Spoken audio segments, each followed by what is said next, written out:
volumes. I look forward to the next 2 volumes coming off the press during the last quarter of this year. I am grateful to Aklat ng Bayan for the publication of the 4-volume series. This serves to facilitate the access of activists, intellectuals, and others to my written contributions to the Filipino people's struggle for national liberation and democracy.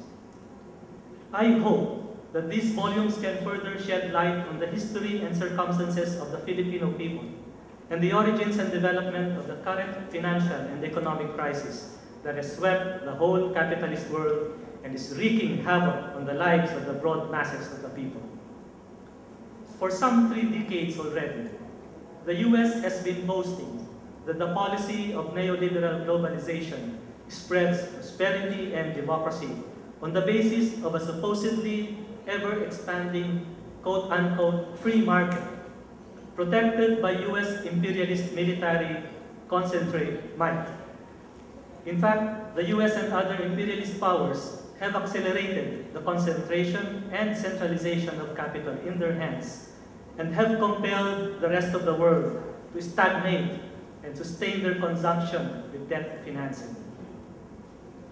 Since the social turmoil in China, the collapse of the Soviet Union, and the disintegration of revisionist ruling cliques in the period of 1989 to 1991, the US has arrogantly played the role of sole superpower, proclaimed the death of the cause of national liberation and democracy, and launched economic, social, political, and military offensives against the people of the world.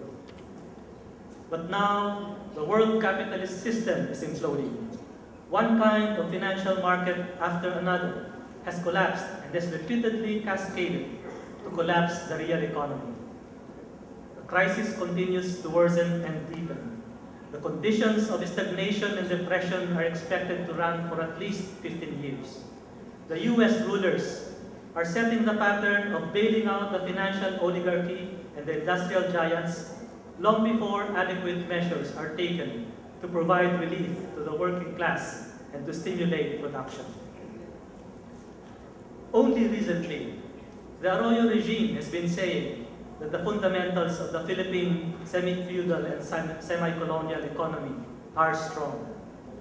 Arroyo thought then that she could continue with foreign and domestic borrowing without end in order to cover trade and budgetary deficits and to misrepresent debt-financed consumption as the proof of economic growth. Within the remaining limited time of the current reactionary regime and thereafter, the broad masses of the people can be expected to rise in protest against the escalation of exploitation and oppression. They are confronted by lockouts, mass layoffs, drastic fall of wages, soaring prices of basic commodities, and the deterioration of social services. Under these circumstances, all forms of people's resistance are growing. The legal democratic mass movement is surging forward. The people's war in the countryside is intensifying as the regime has used counter-revolutionary violence to suppress the people's demands for basic social, economic, and political reforms. Once more, thank you.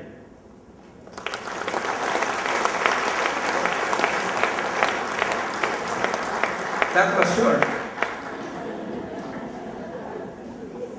Nagulat ako. Nagte-text pa ako. We are also joined tonight by LFS, Karapatan, PILC, All UP Workers Union, KMP, Ibon, Migrante International, Katribu, Piston at ACT.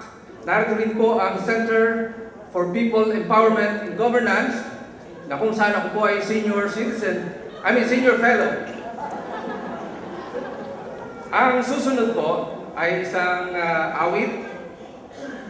Muli, tinatawagan natin ang People's Choral upang iparinig sa atin ang pinakabantog na awit